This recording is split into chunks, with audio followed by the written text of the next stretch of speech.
Hello, my name is Daphne Dilbert, and I'm a lead channel manager for ATT. Let me tell you about my journey.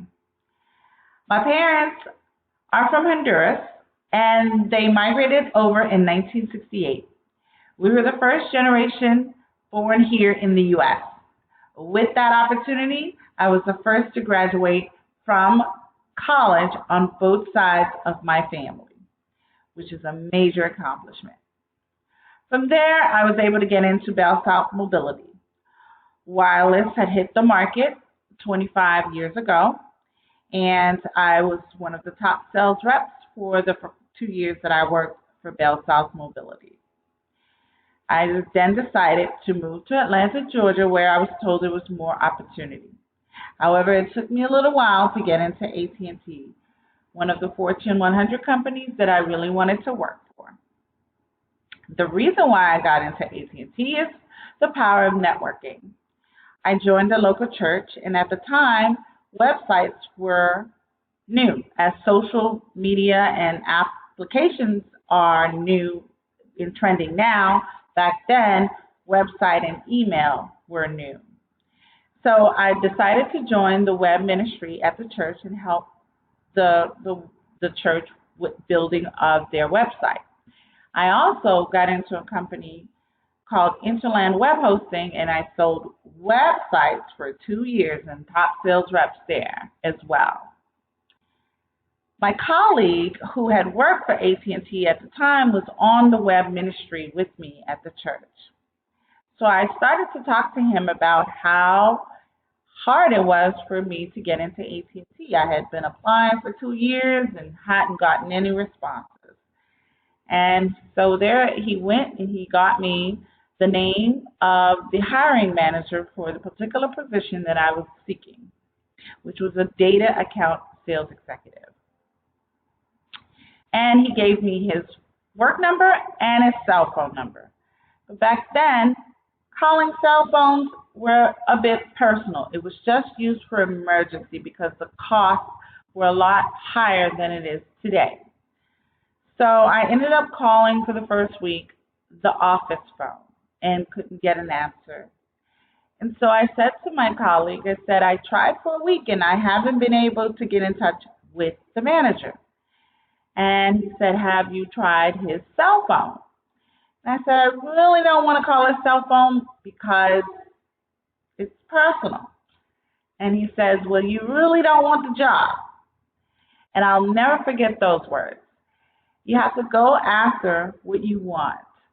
And so one Monday morning, I called him first thing in the morning, 8 o'clock. I had 15 seconds to introduce myself and state the purpose of my call. He then, followed up with me. I was able to interview for the position, but unfortunately, being a new college graduate with limited skills, I did not pass the assessment. But they liked me so much that they advised me of an opportunity that I had no idea existed. It's the college management training program AT&T has. And many major corporations have those because they want recent graduates to bring them in, and they trained me about the whole business. So everything I learned through that management training program elevated me to succeed from there. 20 years later, with AT&T still, and 4 promotions since, I've had an absolutely fulfilling journey and career with one company, and I'm looking forward to retiring with this company. So, and in that, working for a corporation like that, we're also able to volunteer and give back and participate in the community, which is very big and a big passion for me. When I was in high school, I won the Silver Knight Award, Miami Herald Silver Knight Award, and in business. So because of my community service, then I used to feed the homeless when I was in high school. So if I can encourage you, if that's something that you want to explore and you feel led to, volunteering is a good, it's just rewarding for me. I hope it's as rewarding for you. I've led many volunteer initiatives for AT&T because of it.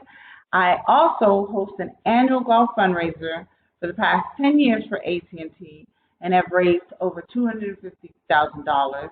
And we give back to nonprofits like Children's Cancer Center, Breast Cancer Awareness, American Heart Association, and the Homeless Initiative.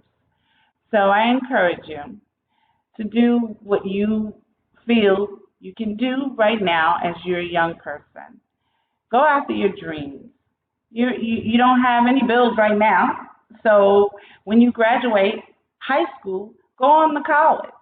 Don't, settle. If you don't want college, you can do a trade school. There are many people that are very successful as barbers, stylists, stock traders, everything. So just kind of explore and see what you want, whether it's in healthcare or public safety or wireless. Just make sure that you do what you want and you go after a great career, if I can give you any words of advice. And that's all I have, and I thank you for listening, and I wish you all the best in your journey from here.